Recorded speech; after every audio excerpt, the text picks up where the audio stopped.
오늘은 왕들의 이야기, 유다의 12번째 왕인 아하스라고 하는 사람에 대해서 같이 우리가 말씀을 묵상하고 공부해 보도록 하겠습니다. 이 아하스라고 하는 사람은 그 이름이 여호와께서 사로잡으셨다라는 뜻입니다. 하나님께서 완전히 그를 하나님의 사람으로 삼으셨다, 이런 뜻을 갖고 있는 말씀인데, 2절에 보니까 20살에 즉위를 한 것으로 되어 있고 16년 동안 나라를 다스린 왕이라고 합니다. 2절을 제가 한번 읽어 보겠습니다. 아하스가 왕이 될 때의 나이가 20세라 예루살렘에서 16년간 다스렸으나 그의 조상 다윗과 같지 아니하여 그의 하나님 여호와께서 보시기에 정직히 행하지 아니하고 라고 되어 있습니다.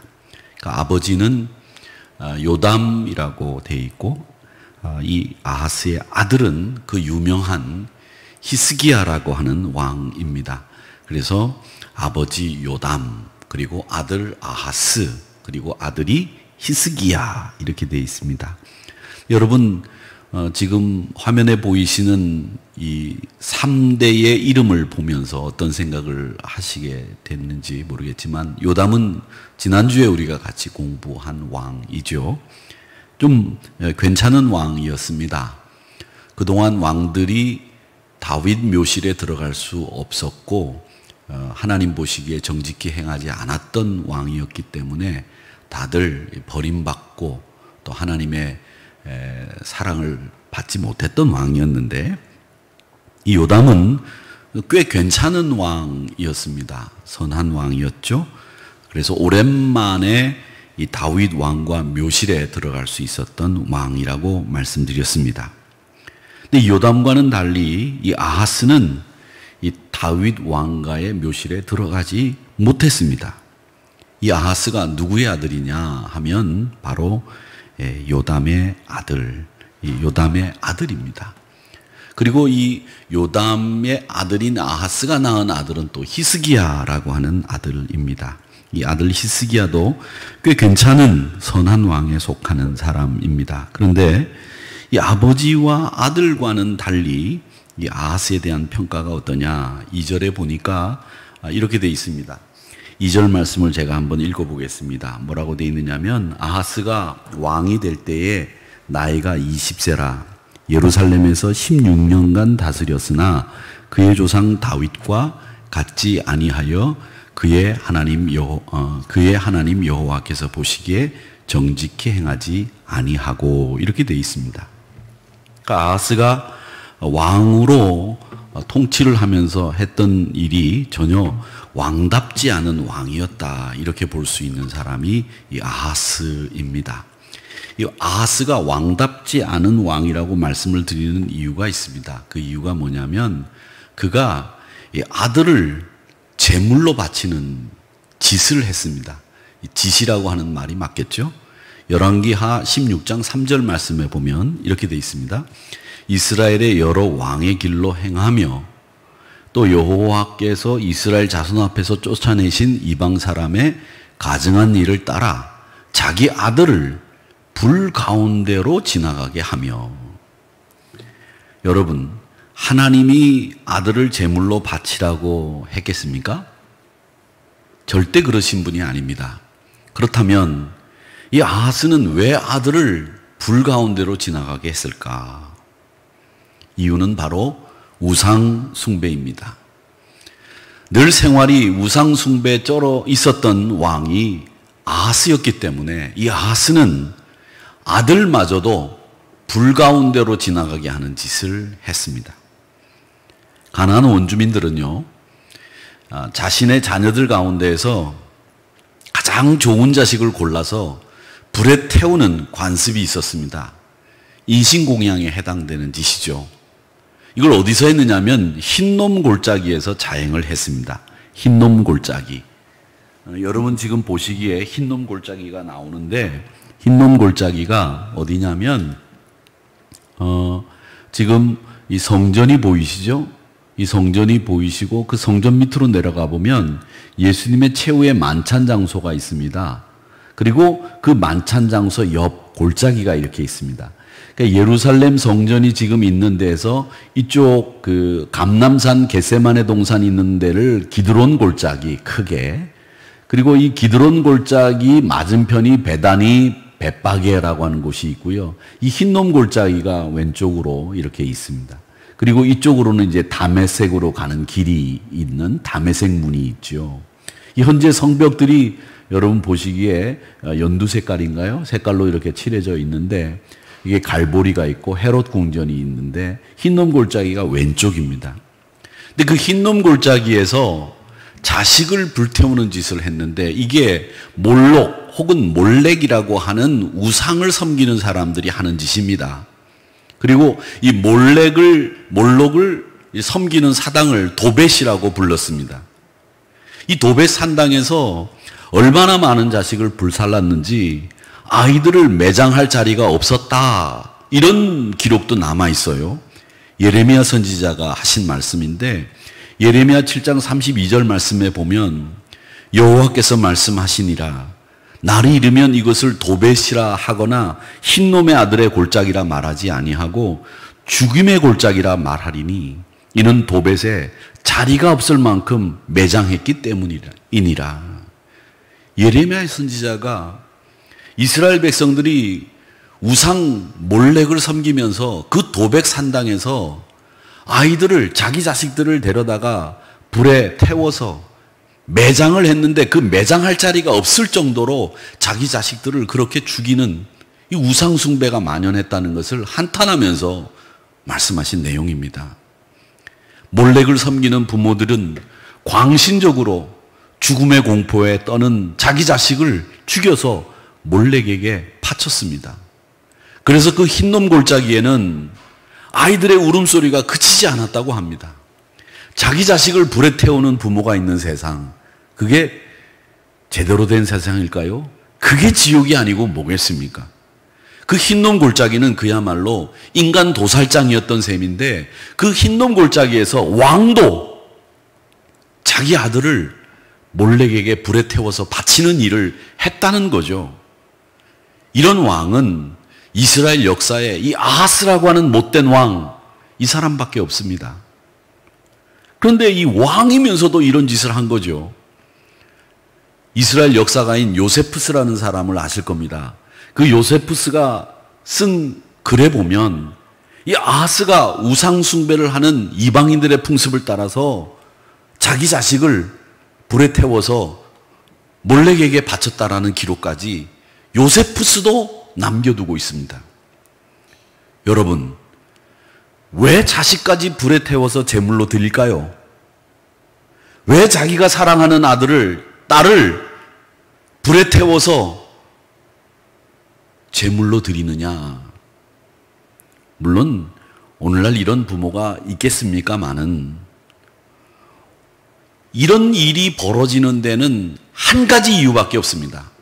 뭐냐? 자기 욕망입니다. 왕이라고 하는 사람이 자기 자식을 불에 태워서 몰렉에게 바치는 이유, 그건 자기 아내, 다른 나라와의 전쟁에서 이길 수 있다고 하는 거짓 믿음이라고 하는 욕망, 이것 때문이고요. 가정에서는 자기 자식 하나 희생하면 온 가족이 풍요로울 수 있다라고 하는 욕망, 거짓된 욕망이죠. 그 이유로 자식을 바친 겁니다. 자식이야 또 낳으면 되겠지, 이런 생각을 가지고 자식마저도 풍요로움을 위해서, 전쟁에 이기기 위해서 우상에게 바치는 폐륜적인 부모들이 있었던 세상이 아하스 때의 이스라엘 남유다입니다.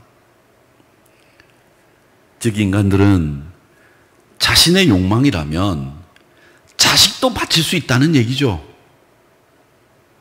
사람은 평생 돈, 명예, 권력, 사랑, 행복 이런 걸 좇으며 삽니다. 하지만 우리 인간의 욕망은요, 절대로 제가 절대로라는 말을 쓰지 않는데 이 절대로 충족되지 않는 것이 욕망이라는 겁니다. 충족되는 순간에 더 큰 욕망이 우리를 유혹하고요. 죽을 때까지 이런 욕망이 우리를 유혹하는 일이 반복됩니다. 그러나 이 욕망을 때로는 조절할 필요도 있고 숨겨야 될 때도 있고 아예 싹 자체를 뽑아내야 될 때도 있어요. 근데 이 문제는요, 우리가 욕망이라고 하는 것과 소망이라고 하는 것 차이를 잘 구별하지 못한다는 점이에요. 욕망이 뭐고 소망이 뭐냐? 욕망을 소망이라고 말하는 분들이 있어요.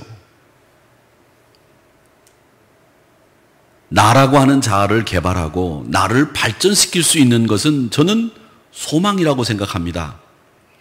우리 공동체가 혹은 우리가 나은 방향으로 전진할 수 있는 방법을 강구할 수 있는 이런 것들을 우리는 소망, 희망 이렇게 부른다고 생각합니다.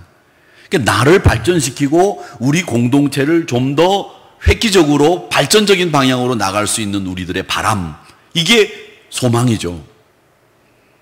근데 욕망이라고 하는 것은요, 단지 내 소유와 내 욕구를 채우는 것에 그치고 맙니다. 이 소망과는 달리 욕망이라고 하는 것은요, 편법, 술수, 유혹 그런 것들과 손을 잡아요. 이런 것은 대부분 다 소망이 아니라 욕망에 해당됩니다. 만약에 여러분이 무슨 일을 하는데 이거 이렇게 하지 않아도 이렇게 하면 편하게 할 수 있다. 그건 소망이 아니라 욕망이 돼버립니다. 반칙을 감행하죠. 욕망입니다. 그래서 편법과 유혹과 손을 잡았다고 하면 그 순간에 그건 소망이 아니라 욕망이 되는 거예요. 그리고 그것을 이루고 난 뒤에 허무해지고 허탈해지고 기쁨이 진짜 내 마음속에 생기지 않으면 그건 욕망이었다는 증거입니다. 그러나 참 소망이라고 하는 것은 이루고 나면 내면 안에서 기쁨이 있고요. 그 소망 때문에 힘들어도 견디면서 나갈 수 있으면 그건 소망이에요. 지금 당장 여러분 간단하게 이게 욕망이냐 소망이냐 구분하는 방법이 있습니다. 구분하는 방법 간단한 방법입니다. 어떻게 구분하느냐? 내가 죽은 다음에도 누군가가 나를 대신해서 그것을 바라고 누군가가 나를 대신해서 이루기를 원한다면 그건 소망이에요. 그런데 내가 죽은 뒤에 내가 가지고 있는 그 생각이 부질없이 사라지게 되고 누구도 그걸 이루고 싶다는 생각을 하지 않는다면 그건 욕망입니다. 욕망과 소망을 구분하는 방법 간단한 거, 내가 죽은 후에도 누군가가 그걸 바란다. 그건 소망이에요. 내가 죽은 뒤에 부질없이 사라져버릴 수밖에 없다면 그건 욕망이라는 거죠. 이스라엘 백성들은 오늘 아스라고 하는 왕도 그 욕심과 욕망 때문에 하나님을 시험했어요. 성경은 그걸 증거하고 있습니다. 시편 106편 14절 말씀에 보니까 뭐라고 되어 있느냐면 광야에서 욕심을 크게 내며 사막에서 하나님을 시험하였도다. 여러분 이 말씀 한번 잘 보세요. 저는 이 말씀에서 왜 광야라고 하는 말과 사막이라고 하는 말이 같은 뜻인데 두 번이나 사용됐을까? 저는 유심히 봤습니다. 그래서 저는 저 나름대로 이 말씀을 이렇게 해석했어요. 사막, 광야라고 하는 똑같은 단어를 말을 바꿔서 두 번씩이나 쓴 이유는 사막이라고 하는 것은, 광야라고 하는 것은 아무리 둘러봐도 하나님 말고는 도움을 얻을 수 있는, 의지할 수 있는 것이 아무것도 없는 곳입니다. 그야말로 바람, 모래, 쨍쨍 내리쬐는 햇빛밖에 없는 곳이죠. 물이 있습니까? 그늘이 있습니까? 거기에서는 하나님의 도우심이 없이는 살아낼 재간이 없는 곳이에요. 그런데 거기에서도 하나님밖에 의지할 수 없는 그런 환경에서도 자기 욕심을 이루기 위해서 하나님을 시험한 것들이 누구냐? 이스라엘 백성들이다. 이 말씀을 하시기 위해서 저는 광야에서 사막에서라고 하는 말을, 똑같은 말을, 단어를 바꿔가면서 2번씩이나 했다고 저는 생각하는 거예요. 햇빛, 모래, 바람, 그들도 없고 물도 없는 그곳에서 하나님만 의지해야 살 수 있는 그곳에서 자기 욕심 때문에 그 하나님만 의지해야 되는데도 불구하고 그 하나님도 시험하는 것이 우리 인간의 욕심이라는 거죠. 인간의 욕망이, 욕심이 이렇게 끝도 없고 한도 없이 자라고 또 그리고 우리를 넘어뜨리게 한다는 겁니다. 신명기 18장 10절에서부터 12절까지 말씀해 보면 이 아들을 불가운데로 지나가게 하는 거, 이걸 하나님이 가증히 여기신다고 말씀하시고 있어요. 아들이나 딸을 불가운데로 지나가게 하는 자, 점쟁이, 기름을 말하는 자, 요술하는 자, 무당, 진언자나 신접자나 박수나 초혼자나 혼을 불러내고 영혼, 죽은 사람의 영혼과 접하고 이런 사람들을 용납하지 말라는 겁니다. 이런 것은 하나님이 다 가증히 여기는 일이다. 요즘에 드라마 같은 데 보면 죽은 사람의 영혼을 불러내고 죽은 사람 가운데 빙이라고 해서 들어가고, 이거 하나님이 다 가증히 여기는 거라는 거죠. 하나님은 그들을 내 앞에서 쫓아내라, 그렇게 말씀하시고 있습니다. 근데 하나님이 가장 싫어하시는 이 이방 풍습, 우상 숭배, 점을 치는 일, 미신을 믿고 따르는 일, 이 가증한 일로부터 자유함을 얻어야 되는데, 하나님의 전능하심을 믿고 따라야 되는데 이 아하스가 그렇지 못했다는 거죠. 게다가 말이죠, 아하스는 성전에 있는 기물들을 회파했다고 해요. 성전에 있는 물건들을 다 부셨어요. 그리고는 성전의 문을 닫아버렸습니다. 그리고 성전에서 좀 귀하다 싶은 은금을 다 모아다가 조공을 받아도 시원찮은데 아수르 왕에게 조공을 바쳤어요. 8절 말씀 볼까요? 뭐라고 되어 있는지. 아하스가 여호와의 성전과 왕궁 곳간에 있는 은금을 내어다가 아수르 왕에게 예물로 보냈더니, 조공 바쳤다는 얘기죠.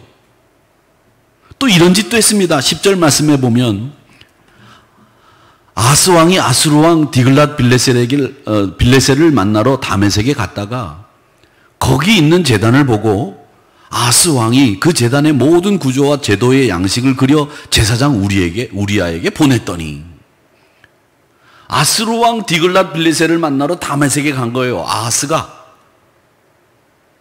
조공을 바치러 가고 이제 거기 아련을 하고 아부를 하러 갔겠죠. 그리고 보니까 디글랏 빌레셀이 제단에서 우상숭배 제사를 드리는 거예요. 보니까 제단이 너무 멋있어. 그걸 자기가 손수 그렸어요. 그걸 다 그려가지고 제사장 우리아라는 사람에게 보내가지고 똑같이 예루살렘에다가 만들어라. 아하스는 하나님을 버려도 단단히 버렸습니다. 영적으로 그냥 둔감해진 게 아니라 아예 하나님을 떠났어요. 하나님만 떠나는 게 아니라 우상숭배에 젖어가지고 우상숭배자가 되고 말았어요. 이교도가 된 거죠. 신앙의 정도에서 어느 정도 벗어난 게 아니라 신앙의 정도를 완전히 버린 겁니다.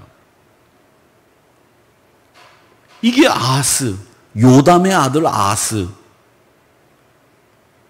우리가 잘 아는 기도로 자기 생명을 연장받았던 히스기야의 아버지 아하스가 한 짓입니다. 아하스가 이렇게 우상숭배로 통치를 했으니까 어떤 일이 벌어졌겠어요? 주변국들이 계속 남유다를 침략해 왔습니다. 아람과 북쪽 이스라엘이 연합을 해서 침공해 왔고요. 왼쪽에 있는 에돔과 또 동쪽에 있는 블레셋, 제가 볼 때는 동쪽이지만 예루살렘 입장에서 보면 서쪽이 블레셋이죠. 그리고 모압, 에돔이 남동쪽 그 정도 됩니다. 에돔, 모압, 블레셋이 끊임없이 이 남유다를 침공했습니다. 그리고 이 아람이라고 하는 나라, 시리아죠. 나중에 아시리아가 되는데 다 그쪽에 편입이 되죠. 근데 이 아람 군대와 북쪽 이스라엘이 연합군을 만들어 가지고 쳐들어왔는데 그때 12만 명이 전사를 했습니다. 그리고 20만 명이 포로로 끌려갔어요. 남쪽 유다에서 제일 군사력이 막강할 때 군사력이 몇만 정도 됐냐면 30만 정도가 되는데 그 30만 정도가 완전히 붕괴됐다는 얘기죠. 제일 군사력이 좋을 때가 30만 명인데 지금 죽은 사람이 12만 명, 포로로 끌려간 사람이 20만 명이니까 남쪽 유다의 군대가 완전히 붕괴됐다는 얘기예요. 그래서 이 아하스는 아수르에게 가서 도움을 청하는 겁니다. 성전문을 닫고 기물을 회파하고 성전에 있는 은금을 다 모아다가 아수르 왕에게 가서 도움을 청했습니다.